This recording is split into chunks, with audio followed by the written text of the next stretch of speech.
भद्रं नो पिबतय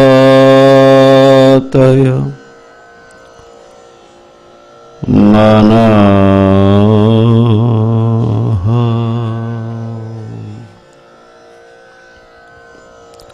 ॐ शान्तिः शान्तिः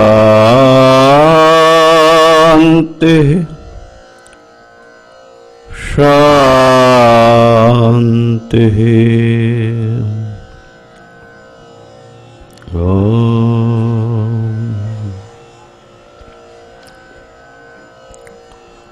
शङ्करं शङ्कराचार्यं केशवं बादरायणं सूत्रभाष्यकृतौ वन्दे भगवन्तौ पुनः पुनः। ईश्वरो गुरुरात्मेति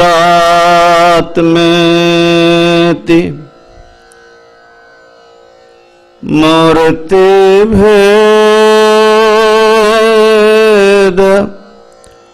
विभागिने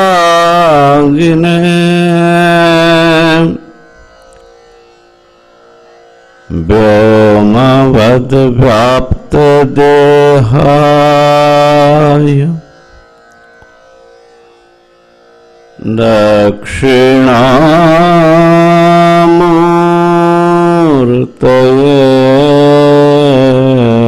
नमः।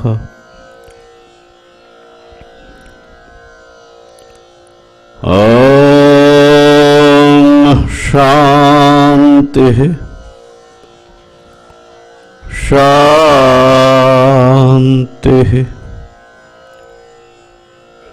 शान्तिः।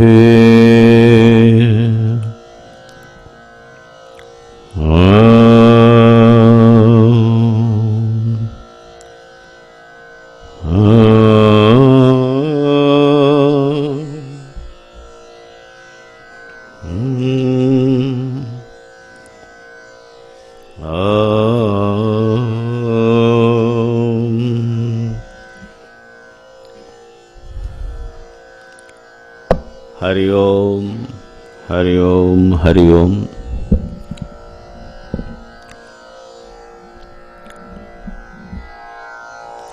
विवेक चूड़ामणि का आत्मानात्म विवेक प्रकरण का अध्ययन हम लोग कर रहे हैं।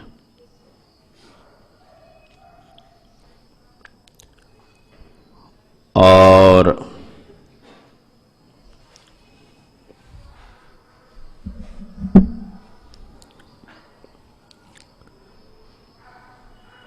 इस विषय को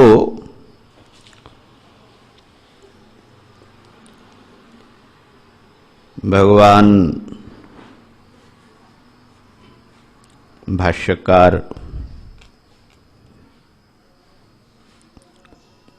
आदि शंकर ने पहले अनात्मा का वर्णन करते हुए फिर उससे आत्मस्वरूप की भिन्नता का विवेचन किया। और अनात्मा में माने जो हमसे भिन्न है वो अनात्मा और हम वो आत्मा। तो हमसे भिन्न जो हैं,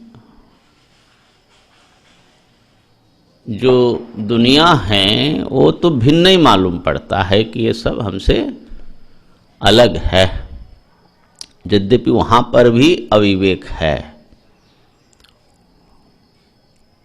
माने इदम पदार्थ के रूप में प्रतीयमान जो जगत है जो हम अपने से भिन्न अनात्मा रूप में महसूस करते हैं, उसका भी तात्विक स्वरूप हमको ज्ञात नहीं है। उसमें जो आत्मांश हैं उसका ज्ञान हमको नहीं है। तो उसके ऊपर तो बाद में विवेचन करेंगे, लेकिन आत्मा के रूप में जो प्रतीत होते हैं, अनुभव में आते हैं हमारे स्थूल शरीर से लेकर के स्थूल शरीर, सूक्ष्म शरीर, कारण शरीर, ये शरीरत्रय। तो सबसे पहले इनका वर्णन कर रहे हैं और दिखा रहे हैं आगे स्पष्टता से, और ग्रंथकार विस्तार से दिखाएंगे कि ये सब आत्मा नहीं है। तो हम लोग स्थूल और सूक्ष्म शरीर का वर्णन, परिचय प्राप्त किया और उससे आत्मा भिन्न है उसको हम लोग समझने का प्रयत्न कर रहे हैं। उस क्रम में ये बात सामने आया कि अंतःकरण चिदाभास से युक्त होकर के हमारे लिए आत्मा बन करके प्रतीत होता है, अनुभव में आ रहा है, जो कि एक दृश्य पदार्थ है। आत्मा उसका दृष्टा है, प्रकाशक है। आत्मा दृश्य नहीं है कभी भी।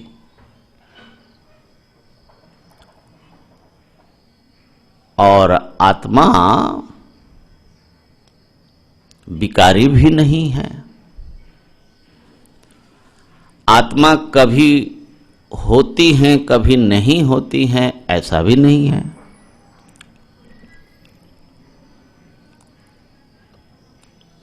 एक बहुत ही आश्चर्य की बात है। मैंने इसी को माया शब्द से कहा। माया माने जादू, मैजिक। जो नहीं है उसका अनुभव कराना। तो इस संसार में कुछ एक ऐसा मैजिक चल रहा है जो आपके आंखों के सामने और बिल्कुल साफ है कि ये अनात्मा है, ये आत्मा है। ये कभी आत्मा नहीं हो सकता। फिर भी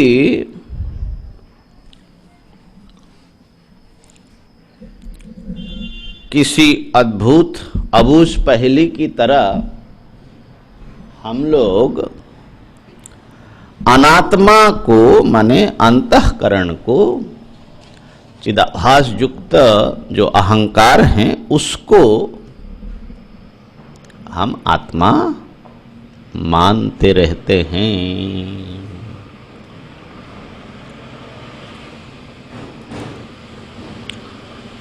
और उसको आत्मा मानने का परिणाम यह होता है कि उसके जितने भी सुख दुख आदि धर्म हैं, जो परेशानियां हैं,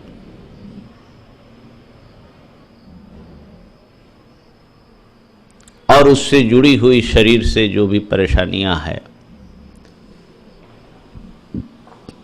जरा व्याधि मृत्यु आदि, काम क्रोध भय आदि, वो सारा सब कुछ हम अपना लेते हैं। माने आप आत्मा का स्वयं का धर्म स्वीकार करते हैं।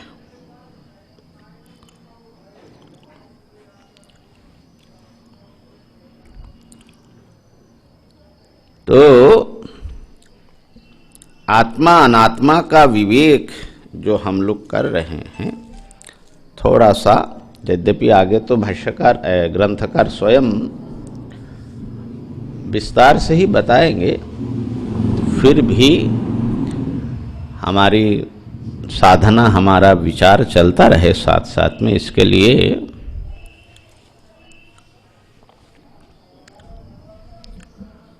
कोई घटना यदि हमारे सामने घटित होता है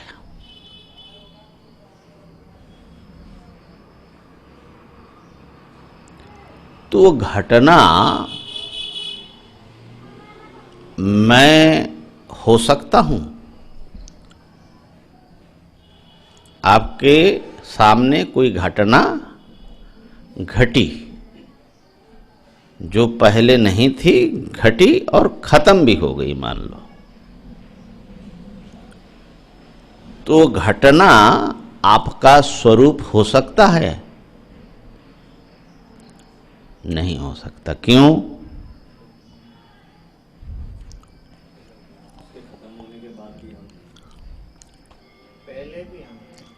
पहले भी हम हैं, मध्यकाल में भी हम हैं और बाद में भी हम हैं। तो कोई घटना घटी, कोई चीज आई चली गई, वो मेरा स्वरूप, देखने वाले का स्वरूप नहीं ना हो सकता।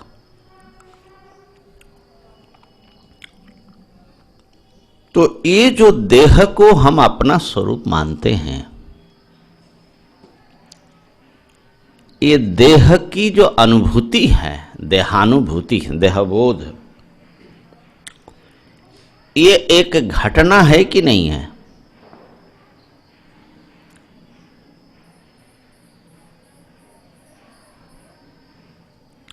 Is it not an occurrence, an appearance? देह, स्थूल देह की बात कर रहा हूं, वो स्वप्न में आपको अनुभव में नहीं था। स्वप्न में कुछ और घटनाएं घट रही थी। सुषुप्ति में कोई भी घटनाएं, किसी भी प्रकार की घटना नहीं घटी, एक प्रकार से समझ लो थोड़ी देर के लिए। हालांकि वो स्वयं एक घटना है, सुषुप्ति की घटना, क्योंकि सुषुप्ति भी घटित होता है। और फिर जब आप जगे तो जागने से ये सारी दुनिया के बोध, दुनिया भले ही पहले रहा हो लेकिन आपके बोध में आपको तो नहीं पता लग रहा था ना, अब आपको पता लग गया कि शरीर का बोध हुआ। तो देह बोध एक घटना हुई कि नहीं हुई? घटित हुआ और विलुप्त भी होता रहता है। तो इसका मतलब है कि ये जो है देहानुभूति आपके सामने घटी या घट रही है, तो ये कैसे हम हो सकते हैं? जो देखने वाला, ये तो घटित हुई चीज है। बात पकड़ में आई? लेकिन आश्चर्य है, हम सब लोग, माने वेदांत विचार करने वाले भी, एक आदत ही पड़ गई है, कहो अविवेक का एक ऐसा जाल माने हमारे विवेक को ढका हुआ है, इसको अपना स्वरूप मान करके हम चल रहे हैं, जबकि ये एक घटित हुई चीज है। हाँ, ये जरूर है कि जो अन्य घटनाएं घट रही है उसकी अपेक्षा ये जो देह बोध की घटना है, देहानुभूति है, ये जागृत अवस्था में पूरा लगभग व्याप्त होकर के रहता है। लंबी घटना घट रही है ये। जहां भी जाओ जगे हुई अवस्था में, तो ये देह चेतना, देह बोध आपके साथ में ही रहता है। लेकिन उसमें भी देखिए, जागृत अवस्था में भी किसी गहरी चीज के चिंतन में या कहीं आप एब्जॉर्ब्ड है तो देहबोध एक जैसा नहीं होता, विगलित हो जाता है। तो इसका मतलब है कि वहां पर भी इसका थोड़ा ना आवागमन जैसा होता है। जब आप किसी चीज को देखते हैं, इस समय आप सुन रहे हैं, इस समय जो आपका देहबोध है, और पूरा ध्यान दे करके देह का अनुभव करो।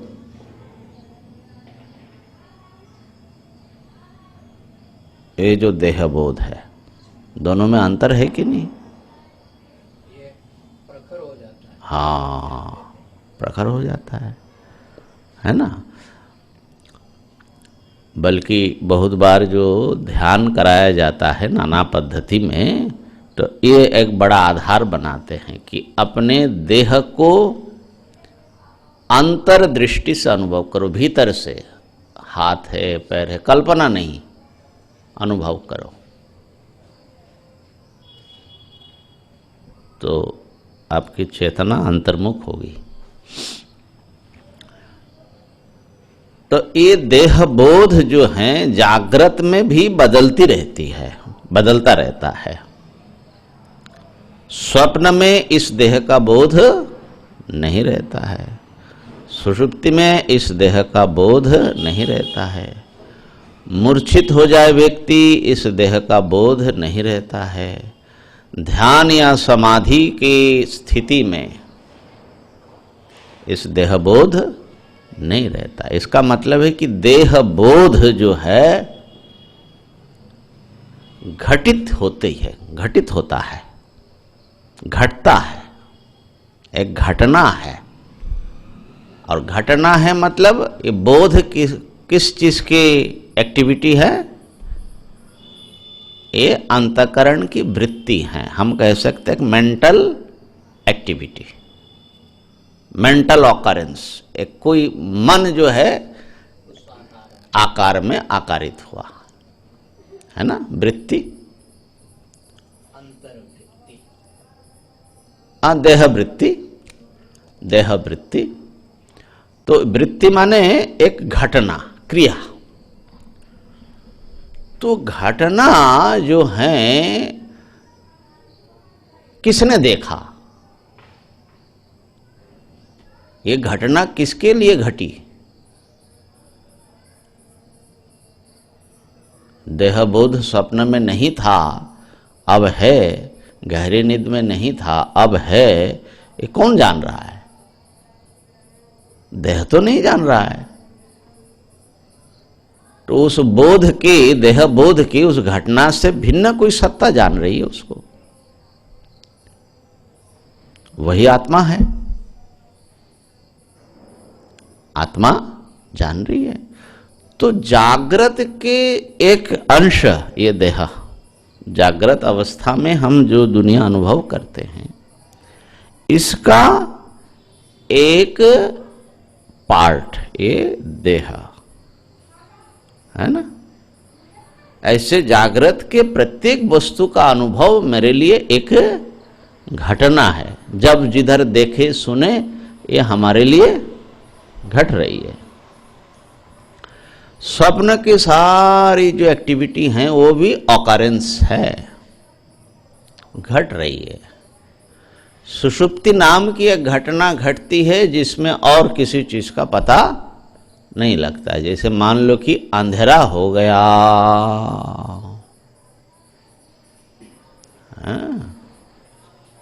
अंधकार हो गया। तीन घटनाओं को जो देख रहा है वो घटना नहीं हो सकता, क्योंकि घटना घटी और चली गई। तो आप क्या चले गए?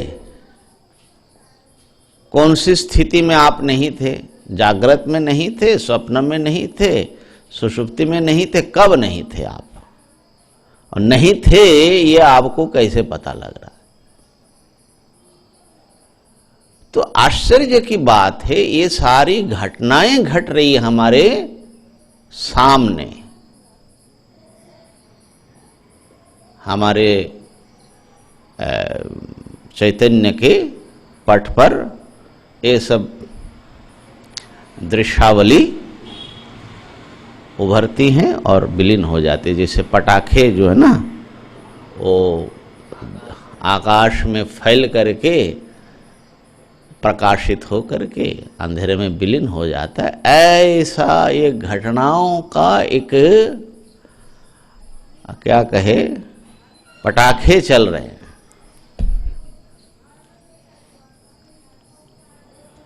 हाँ, तो इसमें से कोई भी माने जागृत कालीन घटना हो, जागृत हो, स्वप्न हो, सुषुप्ति हो, या इनमें घटित होने वाली जो भी चीजें दिखाई पड़ती हो, सब के सब घटना है, दृश्य पदार्थ हैं, वो मैं नहीं हो सकता।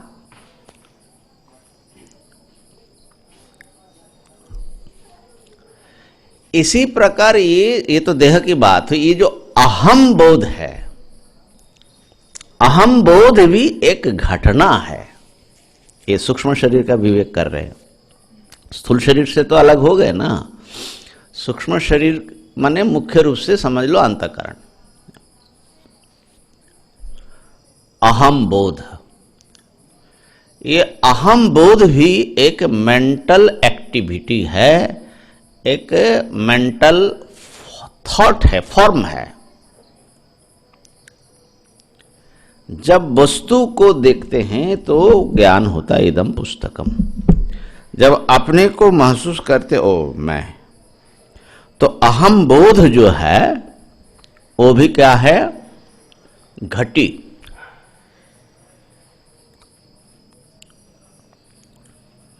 इसीलिए किसी चीज में अगर आप बहुत ऑब्जर्व हो जाए तो अपना पता नहीं लगता, और सुषुप्ति में तो पता लगता ही नहीं है, उसमें तो कोई संदेह ही नहीं है। सुषुप्ति में मैं कहाँ हूं, था कि नहीं था, ये सब संशय होता रहता है। तो सुषुप्ति में जो नहीं था बाद में जो सामने आया, इसका मतलब ये भी एक ऑकरेंस है। अहम बोध भी एक इंसिडेंट है, एक क्रिया है, वो भी एक मेंटल क्रिया है, माने अंतःकरण का एक फॉर्म है।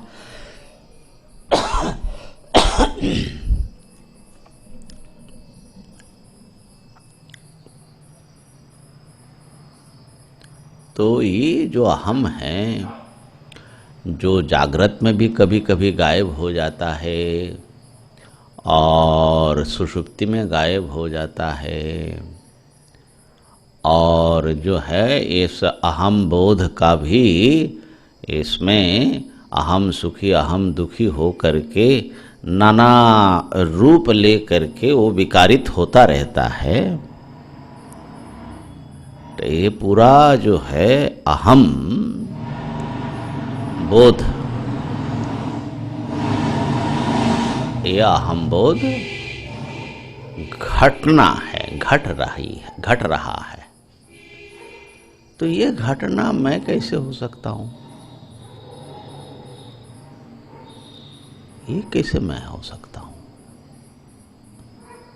इस घटना का जो अनुभव करता है वो मैं हूं। तो ये अहम इदम पश्यामि,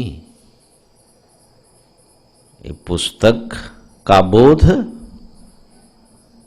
और पुस्तक को जो देख रहा है तथाकथित दृष्टा का बोध, अहम, और देखने का बोध, ये तीनों बोध जो हैं क्या हुआ, पटाखे की तरह आपके सामने प्रस्तुत हुआ।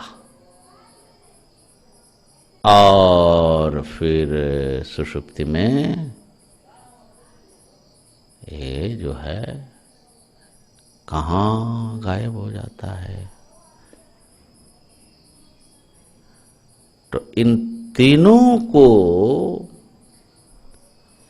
और तीनों के अभाव को, तीनों को घटते हुए देखना और तीनों का लोप हो जाना, ये किसको पता लगता है? ये किसको पता लग रहा है? कैसे पता लग रहा है? तो ये जो हैं मिस्ट्री कहो, ग्रंथि कहो, यहीं पर है। जो एक दृश्य है अहम, उसको हम अपना स्वरूप कैसे मान रहे हैं? जो देखने वाला इससे बिल्कुल अलग हो जाए, ये आने जाने वाली चीज है।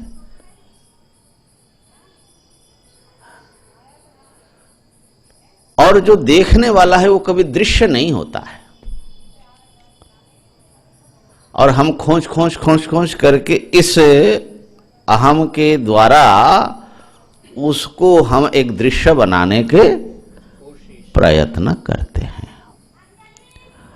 तो इस प्रकार से जैसे जैसे आप वेदांत के संस्कार से संस्कृत होते हैं, वैसे वैसे आप अपने इस दृश्य अहम से वास्तविक जो आपका अहंता है या आत्मा आत्मता है, उसको आप अलग कर पाते हैं।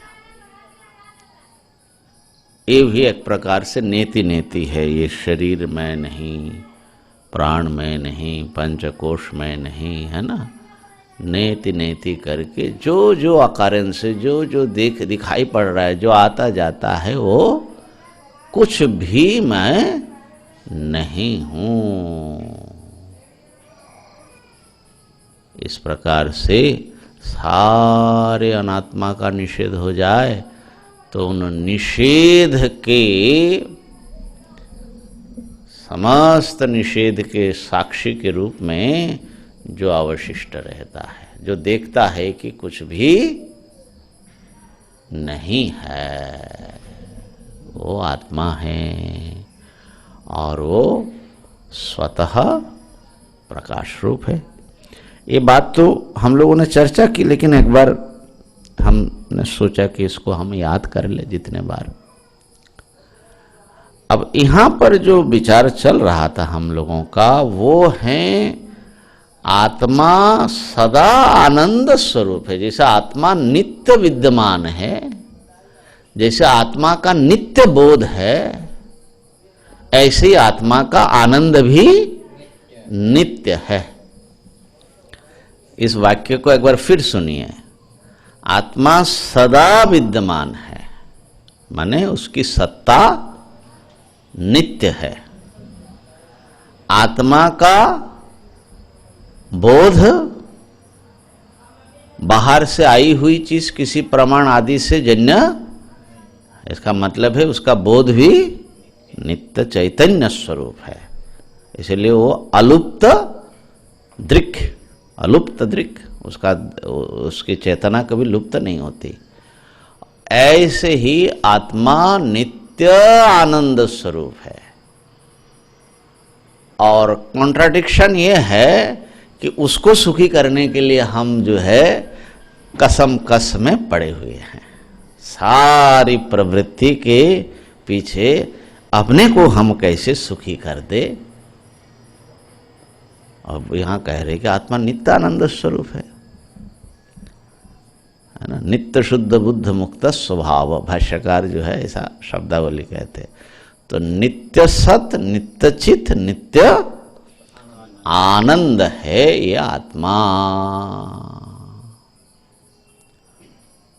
अब आत्मा नित्य आनंद कैसे है, उसके लिए वो आत्मा के प्रति आपका कितना प्रेम है उस बात को समझा रहे हैं।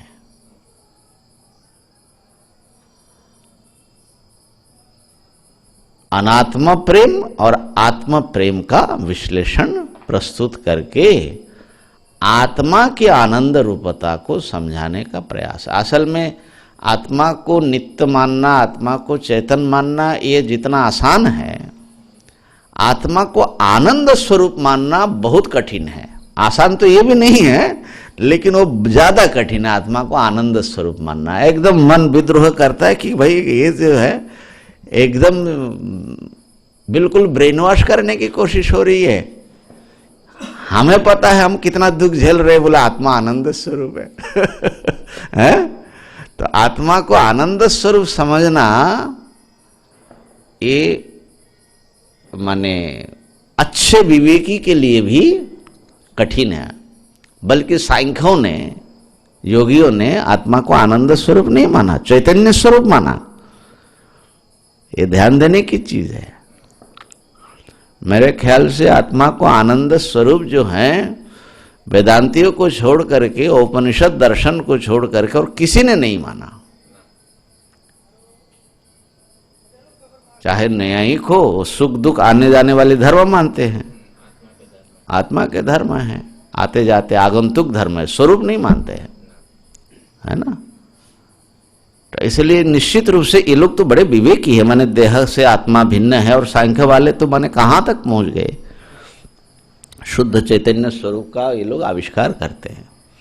तो इस विषय में मैंने शायद पिछले किसी जो है स्वाध्याय में ये जिक्र किया था कि मधुसूदन सरस्वती जी ने अपनी संक्षेप शारीरक की टीका में एक बात पर ध्यान दिलाया कि ब्रह्म सूत्र का जब प्रथम अध्याय और द्वितीय अध्याय का अध्ययन हम लोग कर लेते हैं तो श्रवण मनन का भी एक बड़ा हिस्सा कंप्लीट हो जाता है। तो इससे व्यक्ति को एकदम ये पक्का निश्चय हो जाता है कि मैं ब्रह्म हूं और ये समस्त जगत मुझसे माने ब्रह्म सत्ता से अतिरिक्त नहीं है। तो अद्वैत ब्रह्म स्वरूप मैं हूं, माने आत्मा ब्रह्म है। ये आत्मा जो है ब्रह्म है और वो ब्रह्म अद्वैत स्वरूप है। ठीक है, ये आपका जो है पक्का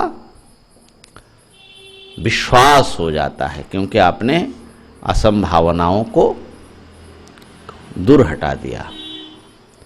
लेकिन समस्या क्या रहती है यहां पर, मैं ब्रह्म तो हूं, शास्त्र से युक्ति से मैं समझ गया, बिल्कुल पक्का है, इस विषय में कोई संदेह नहीं कि मैं ब्रह्म हूं, लेकिन अनुभव में नहीं आ रहा है महाराज। हाँ, अनुभव में नहीं आ रहा है। ये परोक्ष ज्ञान है, अपरोक्ष नहीं है। आत्मा ब्रह्म है, इसका अपरोक्षानुभव नहीं है, ऐसा साधक समझता है। तो कह रहे हैं कि ये भी एक बहुत बड़ी भ्रांति है। नित्य अपरोक्ष को परोक्ष समझना। बताइए, ये सुनने में बड़ा आश्चर्य लगता है। आत्मा ब्रह्म है, इसको खाली आपको परोक्ष निश्चय हुआ, वो अपरोक्ष करना है, ये एक बहुत बड़े भ्रम में आप पड़े हुए हो। क्यों? आत्मा है चैतन्य स्वरूप, आत्मा की चेतना से सब कुछ प्रकाशित होता है। तो आत्मा को अपरोक्ष कैसे करोगे? आत्मा तो नित्य अपरोक्ष है, आत्मा कभी परोक्ष हो ही नहीं सकता, और वो आत्मा का ही नाम ब्रह्म है। तो ऐसी स्थिति में आप जो कह रहे हो कि आत्मा ब्रह्म है, ये तो मैं समझ गया, लेकिन आत्मा ब्रह्म, इसको अपरोक्ष अनुभव प्राप्त करना है। इसका मतलब है अभी भी आपके भीतर बहुत अध्यास है, भ्रांति है। तो इसलिए साधन अध्याय शुरू होता है। साधन अध्याय के विवेक से ये जो तत्वम पदार्थ का स्वरूप का जो बार बार शोधन होता है, उससे परोक्षता की जो भ्रांति है वो दूर हो जाता है, आत्मा की अपरोक्षता खिल जाती है। हालांकि ये माने गहरे वेदांत के विचारों से पार हुए बिना, माने चले बिना ये बात समझ में नहीं आएगी। लेकिन ये बात 100% सत्य है। अगर वेदांत विचार में जाओगे तब आपको पता लगेगा कि आत्मा तो चेतन है, नित्य चेतन है। गहरी सुषुप्ति में भी उसकी चेतना लुप्त नहीं होती। उसी के प्रकाश से तमेव भांतम अनुभाति सर्वम, वो सब कुछ उसमें भासमान है। तो उसको कौन से किससे आप प्रकाशित करोगे? कौन सा ऐसा आपके पास माने तरीके हैं कि वह आत्मा नित्य प्रकाश को, सूर्य को आप दीपक से दिखाओगे? तो वो तो समस्या ही माने गलत है। माने हम आत्मा स्वरूप को, हमारा अटेंशन कहीं और चीज है, किसी ना किसी रूप में अनात्मा को हम अभी भी आत्मा समझ रहे, तभी वो परोक्ष हो सकता है ना। तो साधन अध्याय के विवेक से आपका आत्मा नित्य चैतन्य स्वरूप सदा अपरोक्ष है, स्वयं प्रकाश है, ये खिल जाएगा। लेकिन फिर भी एक समस्या उसके बाद भी, अब आत्मा का अपरोक्ष अनुभव हो रहा है उस साधक को, परोक्षता की भ्रांति दूर हो गई, लेकिन फिर भी एक समस्या रहती है। आत्मा तो स्वयं प्रकाश है, लेकिन आनंद तो नहीं मिल रहा है। आनंद नहीं है महाराज, आत्मा आनंद स्वरूप है, ये नहीं दिखाई पड़ रहा है। हाँ, आत्मा सुख दुख से परे हैं, ये भी समझ में आएगा, लेकिन आत्मा आनंद स्वरूप है, उसी के आनंद का सारा विस्तार है, ये समझ में नहीं आएगा। और जब तक आनंदो ब्रह्मेति व्यजानात नहीं होगा, तब तक समझ लीजिए कि आपका काम पूरा हुआ नहीं। तो इसलिए आत्मा आनंद स्वरूप है, सदा आनंद स्वरूप है, नश्य दुखम कदाचन, ये समझ पाना गहरे फलाध्याय के विवेक से जाकर के कि भाई सारा फल तो सुख ही है किसी ना किसी रूप में, और वो तुम हो है ना। सारा फल सारा सुख आत्मा से निकलती है, आत्मा सुख स्वरूप है। तो इसलिए सदा आनंदस्य ततो आत्मा सदानंद नश्य दुखम कदाचन। तो 108वां जो श्लोक है उसको एक बार उच्चारण तो कर ही ले। आत्मार्थत्वेन हि प्रेयान्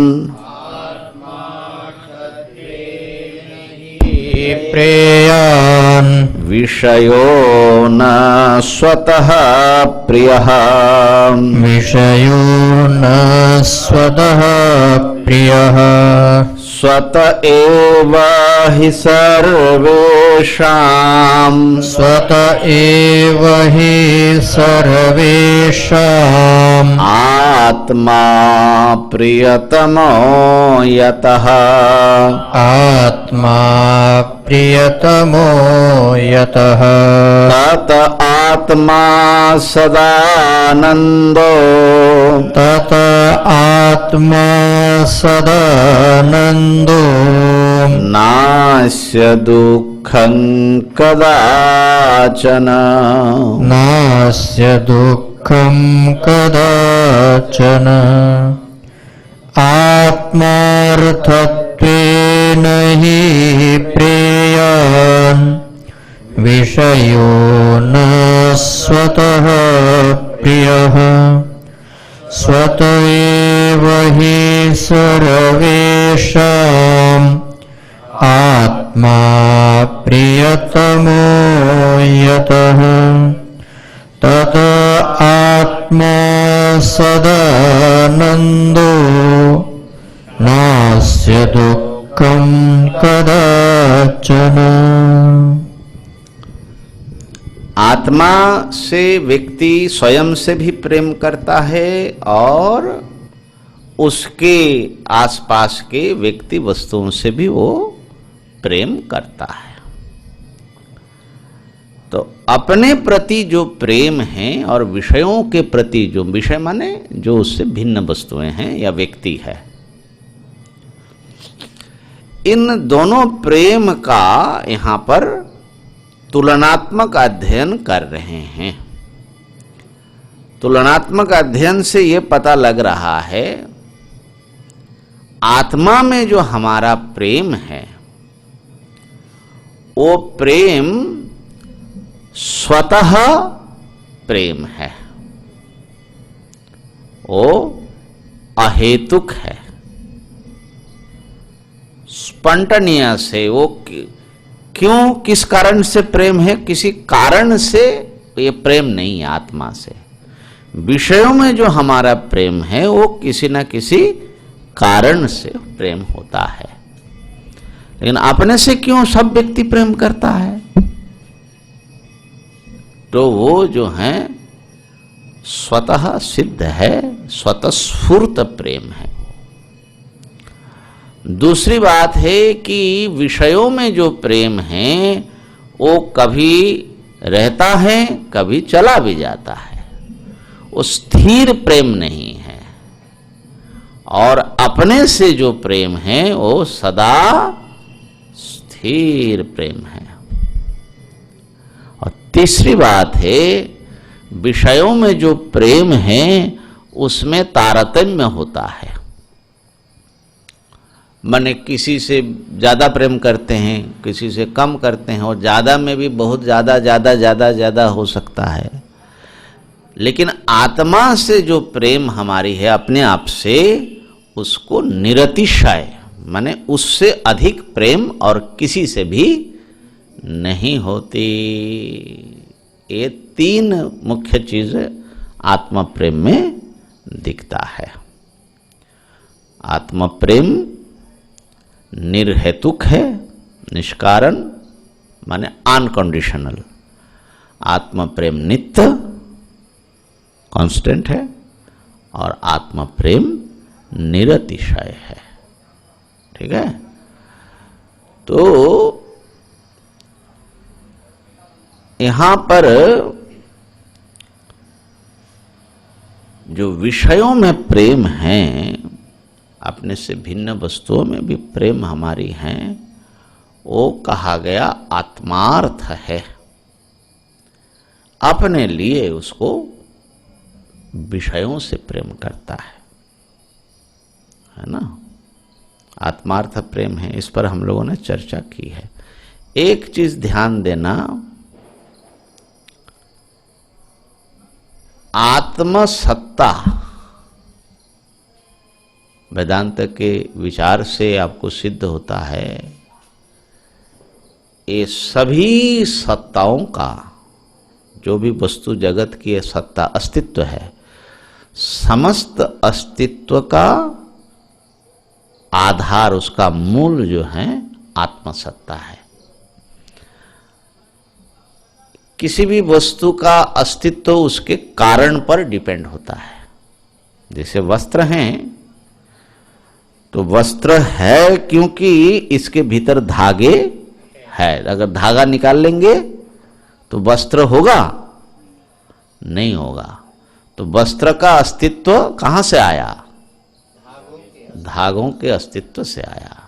उसका अस्तित्व कहां से आया? ऐसा करते करते जब मूल कारण में पहुंचेंगे, तो जो मूल कारण है, जैसे ये समझ लो कि पंचभूत आएगा, पंचभूत के भी मूल में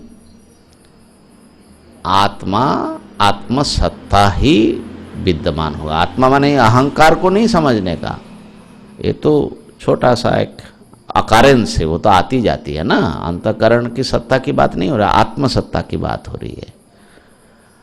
इसलिए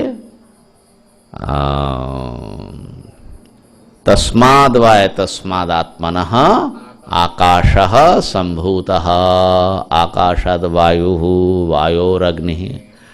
तो आकाश जो है ये आत्मा से, आत्मा उपादान है, उससे आकाश उत्पन्न हुआ। तो सब का मूल कारण है आत्मा। इसका मतलब है आत्मा है, इसलिए सारा जगत है। तो समस्त सत्ता का आधार आत्मसत्ता हुई। और आत्मा चूंकि किसी पदार्थ का कार्य नहीं है, उसका और कोई कारण नहीं है, तो आत्मसत्ता स्वतः सिद्ध वस्तु है। तो समस्त सत्ताओं के मूल में आपको आत्मसत्ता मिलेगी। इसी प्रकार समस्त ज्ञान या चैतन्य के मूल में आत्म चैतन्य आपको मिलेगा। किसी भी पदार्थ का भान विश्लेषण करोगे तो आत्मा ही उस पदार्थ भान के रूप में, आत्मा की जो स्फूर्ति है वही उस पदार्थ का भान बन रहा है। तो और जितने अलग अलग आत्माएं आपको मालूम पड़ रही है, ये सारी चेतनाएं जो है कहां से आ रही है? एक आत्मा चैतन्य से आ रहा है। तो सब के मूल में, सब चेतना के मूल में चेतनश चेतनानाम, सारे चेतनों का चेतन है। इसी प्रकार सारा जो प्रेम है ना दुनिया के प्रति, आपका हो या किसी का भी हो, समस्त प्रेम के मूल में खोजोगे ठीक से तो आत्म प्रेम मिलेगा। क्योंकि आत्मा से हमारा स्वतः सिद्ध प्रेम है, उसी प्रेम से ही ये वस्तुओं के प्रति प्रेम निकलता है। और इसका अर्थ जो है माने समस्त आनंद का आधार स्रोत जो है आत्मानंद है। तो अब यहां पर एक चीज जो हम लोग ध्यान दें कि आत्मा से हमारा इतना प्रेम है, इतना प्रेम है, निरतिशय प्रेम है, नित्य प्रेम है, स्वतःस्फूर्त प्रेम है। स्वतःस्फूर्त प्रेम है और नित्य है ये प्रेम, ये तो विचार कर लिया। निरतिशय में थोड़ा सा विचार माने हुआ नहीं कि आत्म प्रेम ही निरतिशय है, सर्वाधिक है।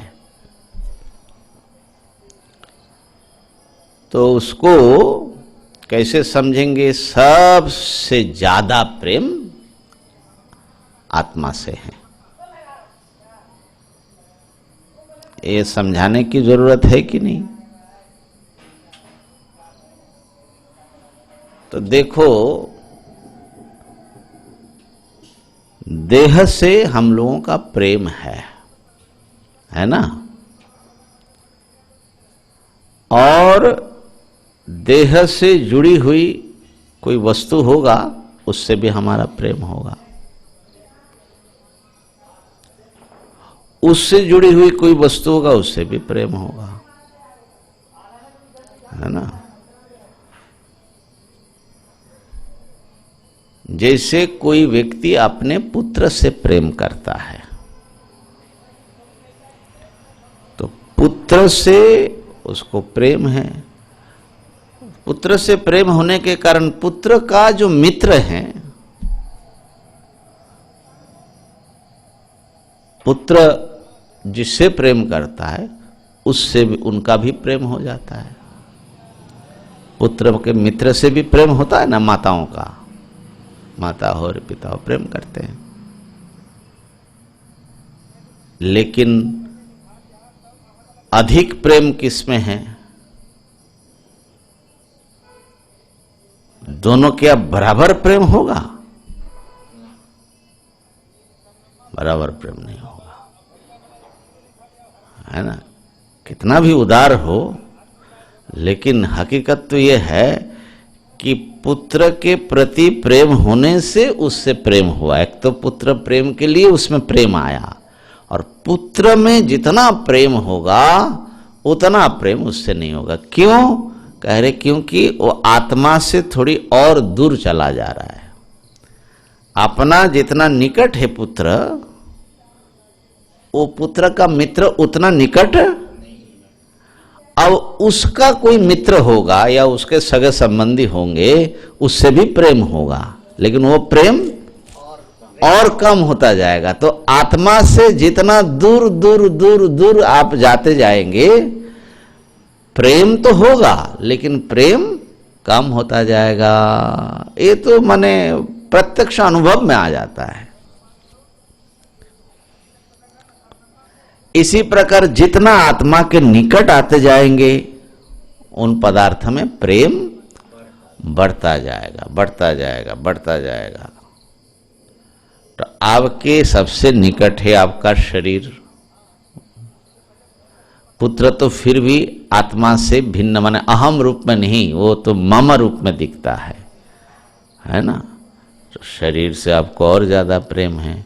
और भीतर चलते जाएंगे तो जितना जितना आप असली आत्मा के पास पहुंचेंगे उतना ही आपको अधिक अधिक प्रेम बढ़ता जाएगा। हाँ। भागवत में एक प्रसंग आया, बड़े इंटरेस्टिंग है। ब्रह्मा जी ने छोटे छोटे गोप बालकों को और उनके गायों को सबको चुरा लिया। भगवान श्री कृष्ण की परीक्षा कर रहे कि यही परब्रह्म है क्या है। तो भगवान समझ गए कि ब्रह्मा जी खेल खेल रहे हैं, तो उन्होंने स्वयं ही सब रूप ले लिया।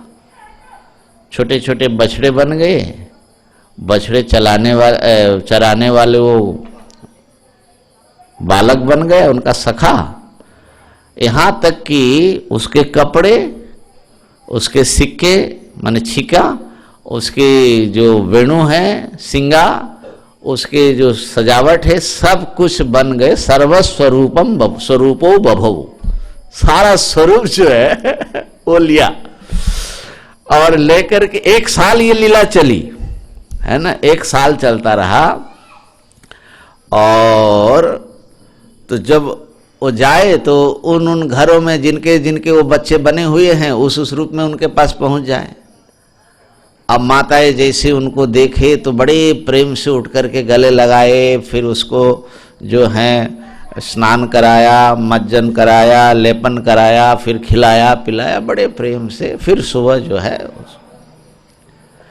तो ये लीला चलती रही। फिर ब्रह्मा जी का मोह भंग हुआ, वो अलग कथा। लेकिन मुख्य एक चीज सुखदेव जी ने कहा परीक्षित को, जब इस प्रसंग में है कि जब तक भगवान श्री कृष्ण उनके बालक के रूप में वो रहे, अच्छा वो बछड़े के रूप में भी है, तो वो बछड़ा जाकर के वो अपनी माँ के पास ही जाए, माने जो बछड़ा जो है ना।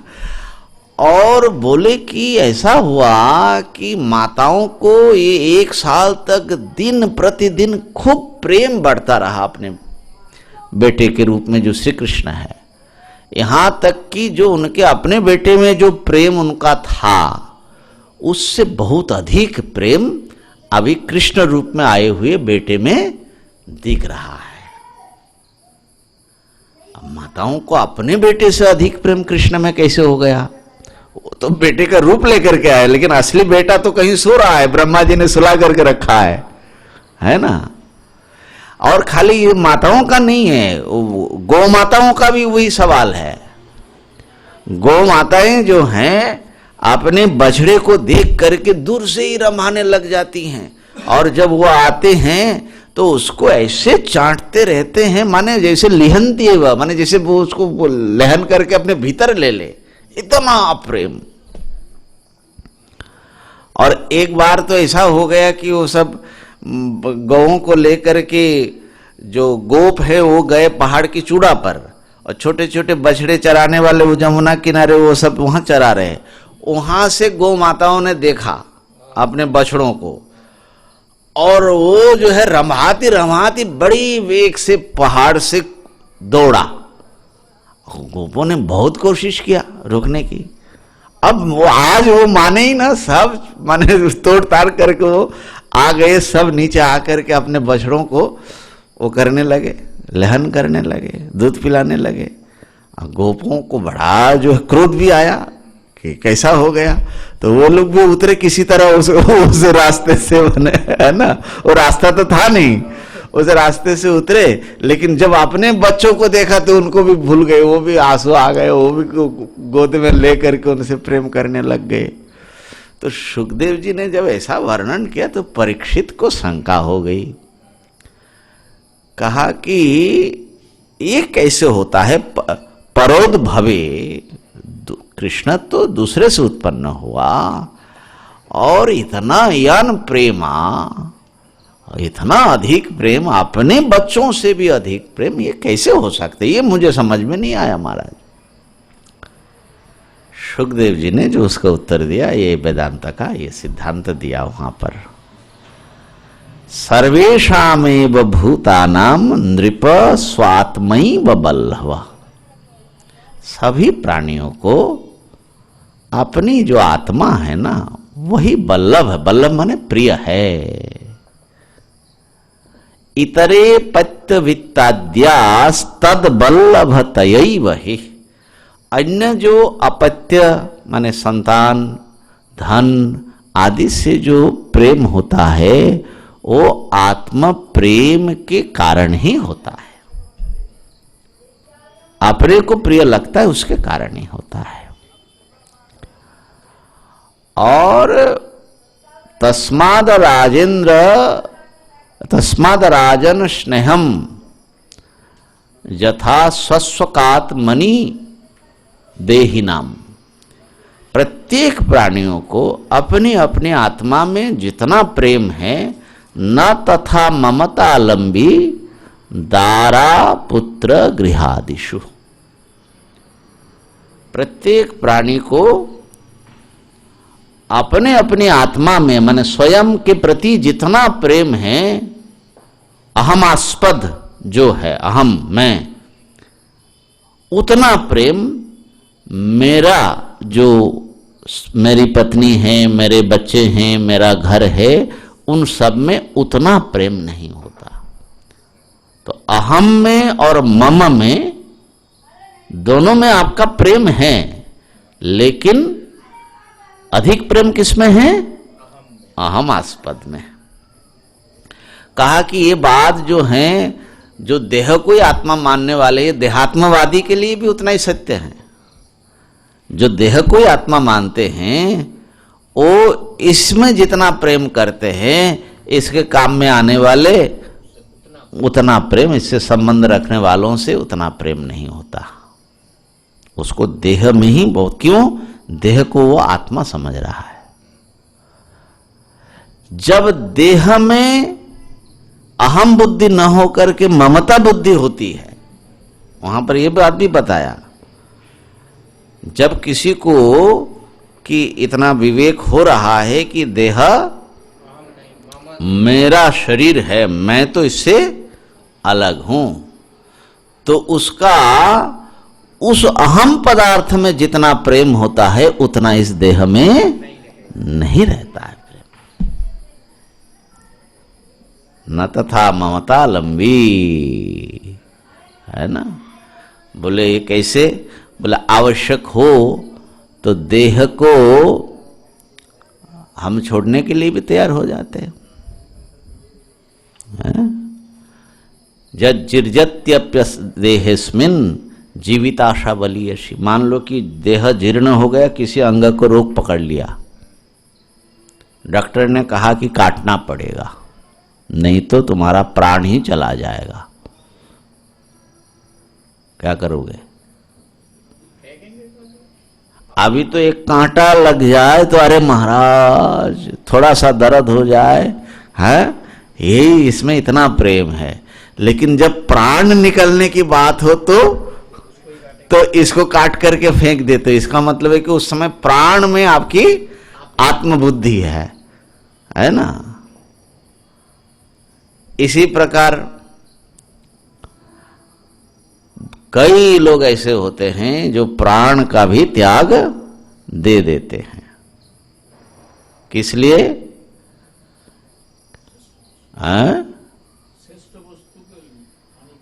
श्रेष्ठ वस्तु के लिए नहीं, आपने किसी प्राण से भी गहरे किसी और आत्मा से उसका प्रेम है, उसके साधन के रूप में उसको त्याग देता है। जैसे मान लीजिए कि कोई देश के लिए, जो क्रांतिकारी लोग हैं, देश के लिए प्राण त्याग दिया कि नहीं दिया? फांसी पर चढ़ गए तो किस लिए चढ़ा? तो देश तो अनात्मा है, तो उसमें ज्यादा प्रेम हुआ। स्वामी महाराज इसका जरा उत्तर दीजिए भैया। आत्मनस्तु का वायो यहां घटाइए।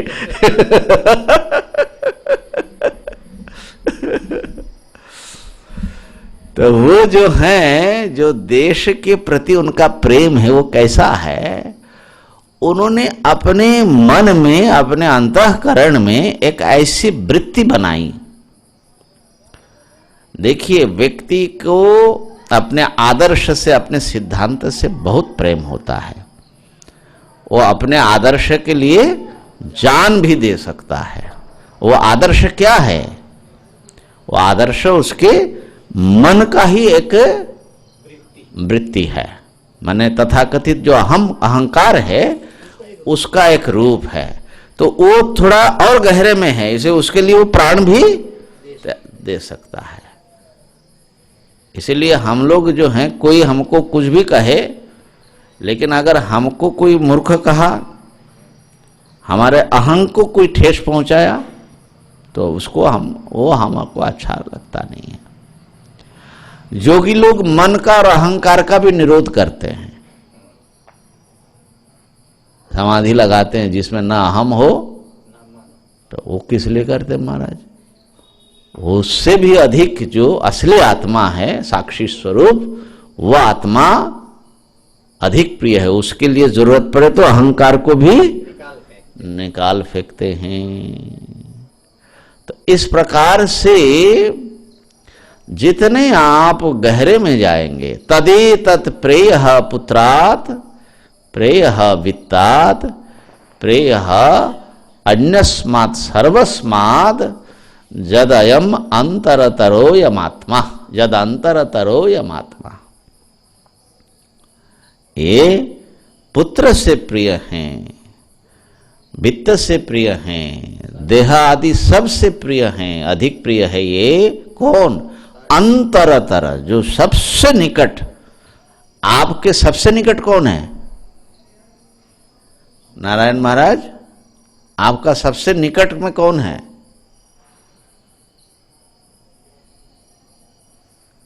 हाँ? अहंकार। आप ही आपके सबसे निकट है। अहंकार भी दूर है, दूर का है। जो आत्मा है वो स्वयं आप जो है वही आपसे सबसे निकट है, आत्मसत्ता। इसलिए उस आत्मा को, आत्मा अंतरतम है तो आत्मा प्रियतम है। इसलिए यहां कहा स्वतेव ही सर्वेशम आत्मा प्रियतमो यतः। ये आत्मा महाराज निरतिशय प्रिय है, निरतिशय। इतना प्रेम और किसी से आप नहीं करते हो। हाँ। और इससे सिद्ध होता है कि वो सुख स्वरूप है। इस पर आएंगे अभी। एक चीज और इस विषय पे विचार कर ले। आनंद की मीमांसा जो उपनिषद में आई है कि जितना जितना आपकी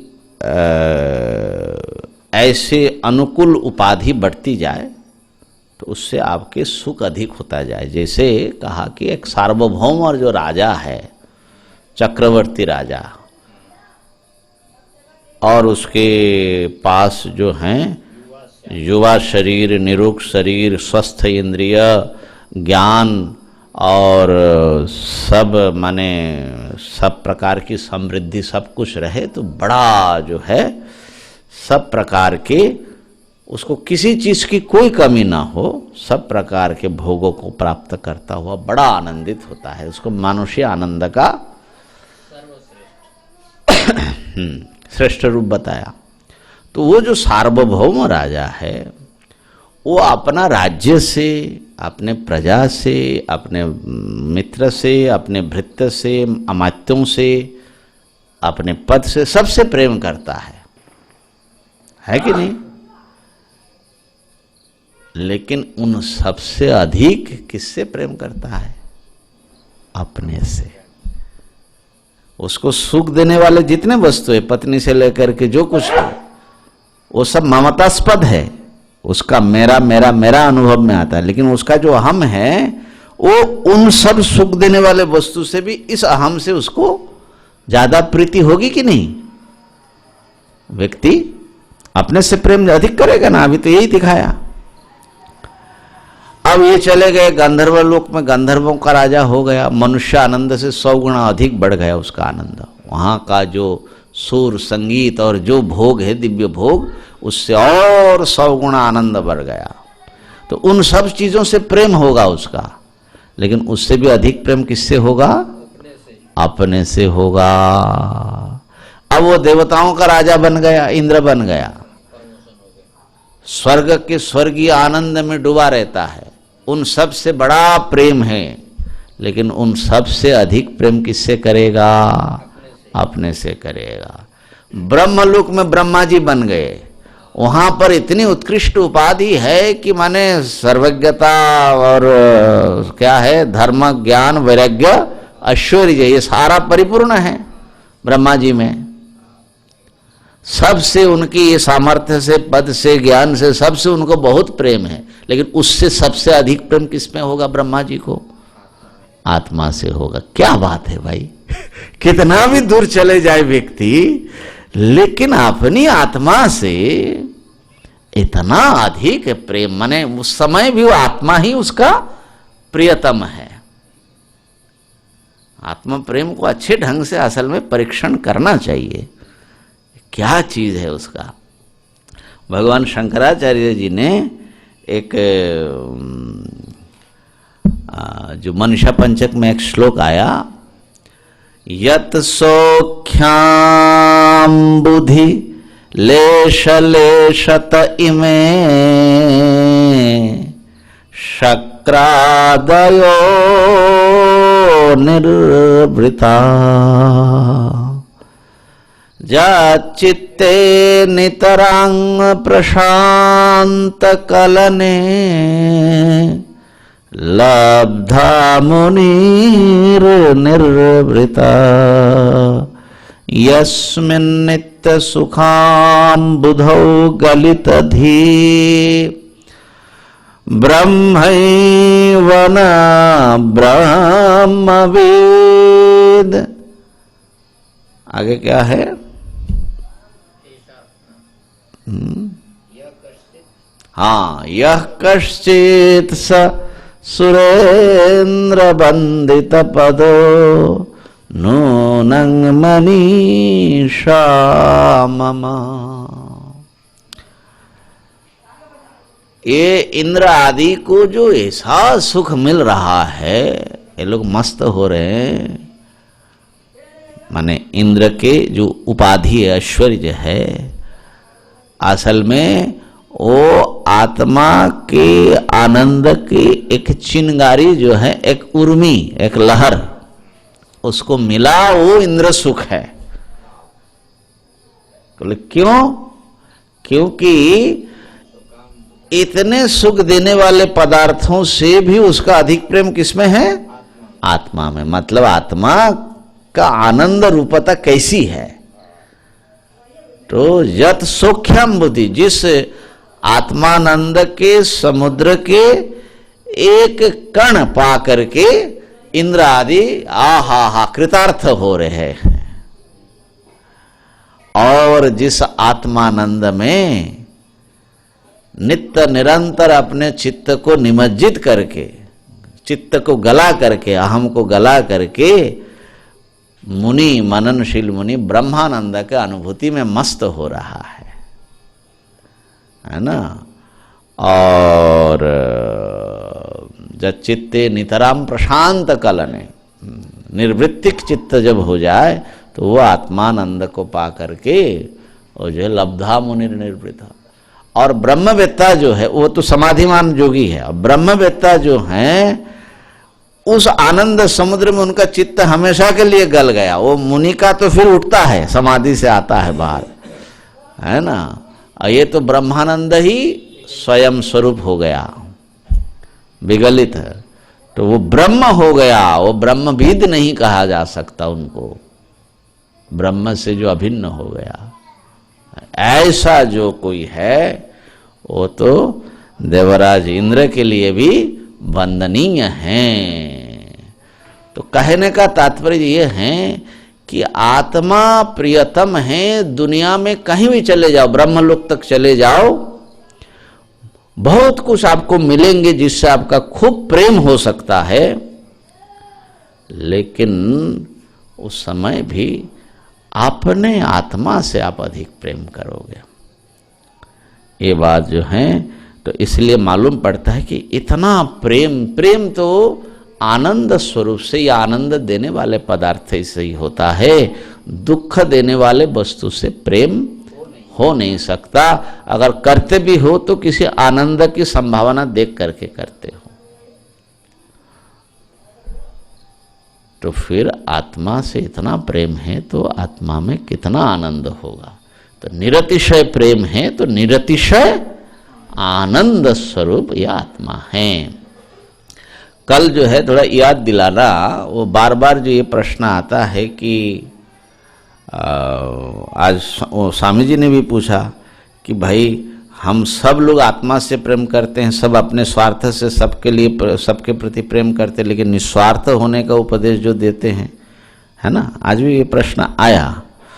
तो आपके कहने के अनुसार निस्वार्थ कुछ होता ही नहीं है। स्वार्था सर्वा प्रवृत्तयः, स्वार्था सर्वा प्रवृत्ति एक जो है माने एक सत्य का उद्घोष है कि जितने भी प्रवृत्तियां हैं किसी भी व्यक्ति की, सब प्रवृत्ति बोलते हैं स्वार्थमूलक है। तो फिर ये निस्वार्थ सेवा, निष्काम कर्म जो विषयों में फंसा हुआ है वो भी स्वार्थी है, और जो विषय त्याग करके सेवा कर रहे हैं शुद्ध भाव से वो भी स्वार्थी है। तो दोनों स्वार्थी हो गया।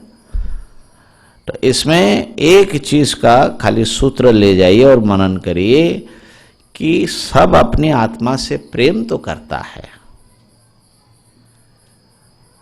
और सब अपने आप को सुख देने के लिए प्रयत्न करता है, सारे प्रवृत्ति, लेकिन सबका प्रेम जो है ना शुद्ध नहीं है, विवेक युक्त नहीं है। खूब प्रेम आप अपने से करते हैं, लेकिन आपका प्रेम अज्ञान से, भ्रांति से, अविवेक से युक्त होने के कारण वो अशुद्ध हैं। तो शुद्ध प्रेम और अशुद्ध प्रेम में फर्क करना पड़ेगा। तो इसलिए आत्म प्रेम जो हैं नित्य हैं, निरतिशय हैं और निशर्त हैं, लेकिन आत्म प्रेम अज्ञान मूलक भी हो सकता, माने अज्ञान मिश्रित भी हो सकता है और अविवेक मिश्रित हो सकता है, और अज्ञान अविवेक को दूर करके शुद्ध विवेक से उसको और माने उसका परिष्कार किया जा सकता है। इस बात पर कल विचार करेंगे। ओम पूर्णमदः पूर्णमिदं पूर्णात् पूर्णमुदच्यते पूर्णस्य पूर्णमादाय पूर्णमेवावशिष्यते। ओम शांति शांति शांति। शंकरं शंकराचार्यं केशवं बादरायणं सूत्रभाष्यकृतौ वन्दे भगवन्तौ पुनः पुनः। ईश्वरो गुरुरात्मेति मूर्तिभेदविभागिने व्योमवद्व्याप्तदेहाय दक्षिणामूर्तये नमः। ओम शांति शांति शांति। ओम ब्रह्मार्पणमस्तु।